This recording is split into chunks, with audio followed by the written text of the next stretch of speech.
नमस्कार दोस्तों। हमारा घर एक छोटे से शहर के बाहरी इलाके में था। 2 मंजिला पक्का मकान, नीचे हमारा परिवार रहता था और ऊपर हमेशा किराएदार रखते थे। पिछले साल मेरे बड़े भाई की शादी हो गई थी, इसलिए ऊपर वाला पूरा फ्लैट खाली हो गया था। शादी के 2-3 महीने बाद माँ ने कहा, अब फिर से किराया लगाना चाहिए, लेकिन इस बार सिर्फ परिवार को देंगे। कॉलेज के लड़के तो पता नहीं कितना शोर मचाते हैं और किराया भी महीनों लटकाते हैं। कुछ दिनों बाद एक परिवार आया। अंकल सरकारी दफ्तर में क्लर्क थे, आंटी स्कूल में टीचर और उनकी इकलौती बेटी सान्या। सान्या की उम्र 24 साल थी, लेकिन शादी का नाम भी नहीं लिया था। वह यूपीएससी की तैयारी कर रही थी, दिन-रात किताबों में डूबी रहती थी। उसके माता पिता भी कहते थे, बेटी पहले अपना सपना पूरा कर लो, फिर शादी की सोचेंगे। सान्या सच में बहुत होशियार थी। हर टॉपिक पर उसकी पकड़ जबरदस्त थी। मुझे तो कभी कभी उसके सामने बैठकर भी लगता था कि यह लड़की तो सच में कुछ बड़ी बनने वाली है। मेरा नाम रोहन है। मैंने बीकॉम पूरा कर लिया था, लेकिन पिछले 1.5 साल से आईबीपीएस पीओ की तैयारी कर रहा था। क्वांटिटेटिव एप्टीट्यूड में मेरी हालत खराब थी। नंबरों से ही डर लगता था। एक शाम हम लोग नीचे बैठे टीवी देख रहे थे, तभी सान्या किराया लेकर आई। माँ ने पूछा, बेटी पढ़ाई कैसी चल रही है? सान्या मुस्कुराई, बहुत अच्छी आंटी, बस मेहनत जारी है। माँ को तुरंत एक आइडिया सूझा। उन्होंने कहा, सान्या, हमारा रोहन भी बैंक की परीक्षा की तैयारी कर रहा है, लेकिन मैथ्स में बहुत दिक्कत आ रही है। अगर तुम थोड़ा बहुत उसे समझा दो तो बहुत अच्छा रहेगा। सान्या ने तुरंत हामी भरी, कोई समस्या नहीं आंटी, मुझे भी तो टॉपिक्स रिवाइज करने का मौका मिल जाएगा। अगले दिन से मैं ऊपर जाने लगा। पहला दिन याद है, मैं किताबें लेकर ऊपर गया। दरवाज़ा थोड़ा खुला था। मैंने हल्के से दस्तक दी।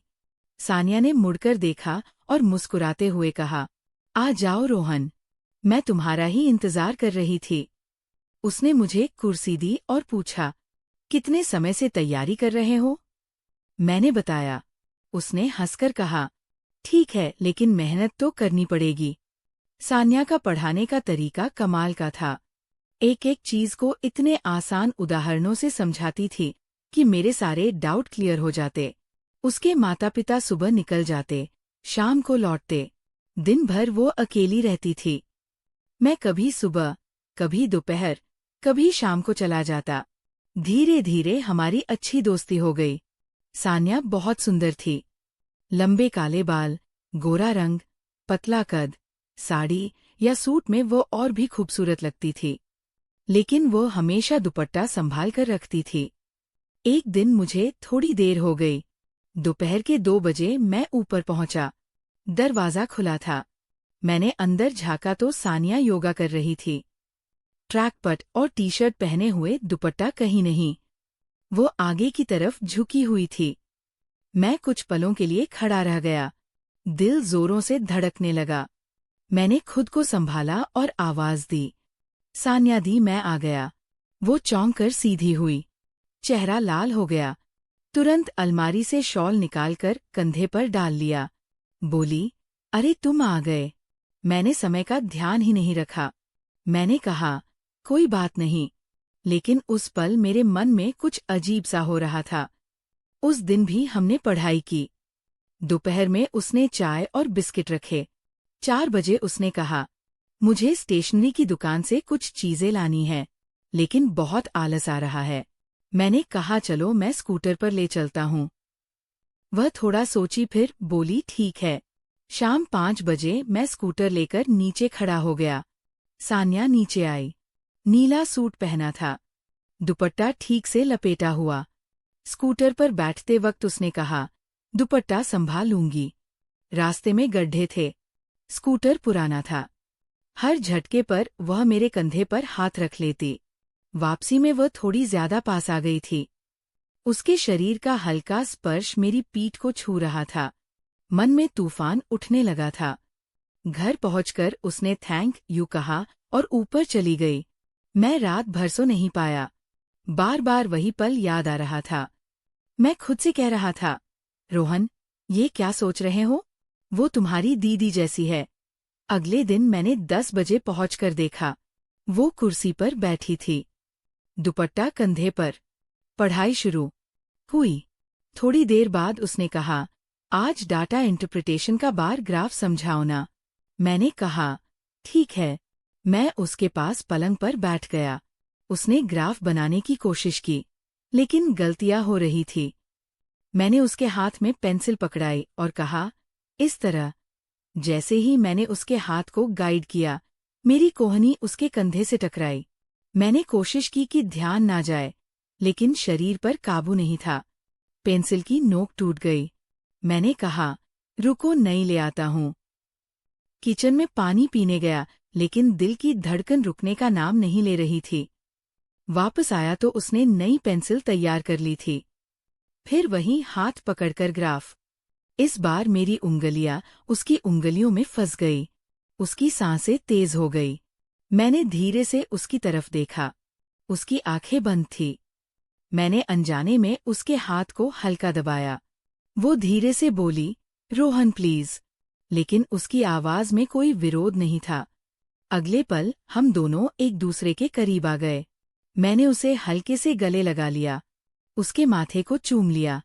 कुछ सेकंड बाद ही हमें होश आया। हम दोनों पीछे हट गए। कमरे में सन्नाटा छा गया। मैं उठा और बिना कुछ कहे नीचे आ गया। घर आकर सीधे बिस्तर पर लेट गया। पंखे की ब्लेड घूम रही थी। मेरे दिमाग में भी वही चक्कर चल रहे थे। मैं सोच रहा था, मैंने क्या कर दिया? वह मेरी पढ़ाई में मदद कर रही थी और मैं, ये गलत है, बहुत गलत। 2 दिन मैं ऊपर नहीं गया। सान्या ने भी नहीं बुलाया। माँ ने पूछा, क्या हुआ? 2 दिन से सान्या के पास क्यों नहीं जा रहे?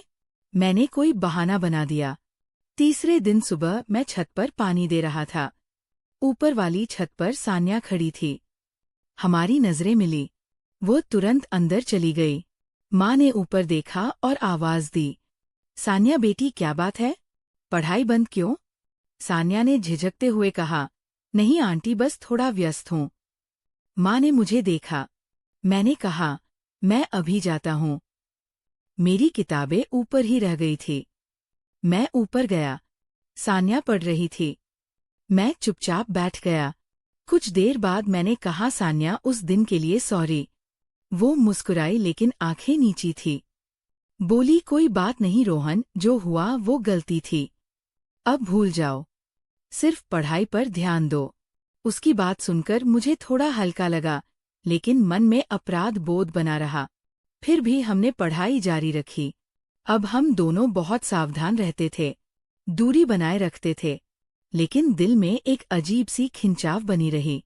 परीक्षा से 7 दिन पहले मैंने उसके लिए एक अच्छी मोटिवेशनल किताब लाई।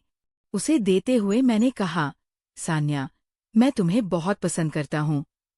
उम्र में छोटा हूँ, लेकिन दिल से बड़ा प्यार है। वो थोड़ी देर चुप रही, फिर बोली, मैं भी तुम्हें पसंद करती हूँ रोहन। लेकिन उस दिन जो हुआ वो हमें याद दिलाता रहेगा कि हमने सीमा पार कर दी थी। इसलिए अभी सिर्फ परीक्षा पर फोकस करें। हम दोनों ने और जोर लगाया। परीक्षा दी। दोनों पास हो गए। कुछ हफ्तों बाद जॉइनिंग लेटर आ गए। मेरे घर में खुशी का माहौल था। पापा ने कहा, सान्या बेटी को थैंक यू बोलो, उसके बिना तुम पास नहीं होते। माँ ने शरारत से कहा, वो बेटी नहीं बहू है। सब हंसने लगे। सान्या शर्मा गई। लेकिन रात को जब हम दोनों अकेले मिले तो उसने कहा, रोहन, उस दिन का पल आज भी मुझे अपराधी बनाता है। हमने जो किया वो सही नहीं था। शादी से पहले ऐसा नहीं करना चाहिए था। मैंने सिर झुकाया। मुझे भी बहुत पछतावा है। मैंने तुम्हारा सम्मान करना चाहिए था। हम दोनों ने फैसला किया कि अब हम सही रास्ते पर चलेंगे। परिवार को सब बता दिया। उन्होंने हमें माफ कर दिया और शादी की बात पक्की कर दी। लेकिन उस गलती का एहसास आज भी हमें सिखाता है कि प्यार में भी इज्जत और सीमाओं का ख्याल रखना बहुत जरूरी है। दोस्तों, इस कहानी से हमें ये सीख मिलती है कि चाहे कितना भी प्यार हो, अपनी भावनाओं पर काबू रखना चाहिए। गलत कदम उठाने से बाद में पछतावा होता है, सच्चा प्यार इंतजार कर सकता है, सम्मान कर सकता है, और जब हम अपनी गलती को मान लेते हैं और सही रास्ता चुनते हैं, तभी जिंदगी खुशहाल होती है। तो दोस्तों, ये थी आज की कहानी। अगर पसंद आई हो तो वीडियो को लाइक जरूर करें, चैनल को सब्सक्राइब कर लें। मिलते हैं अगली कहानी में। तब तक के लिए धन्यवाद।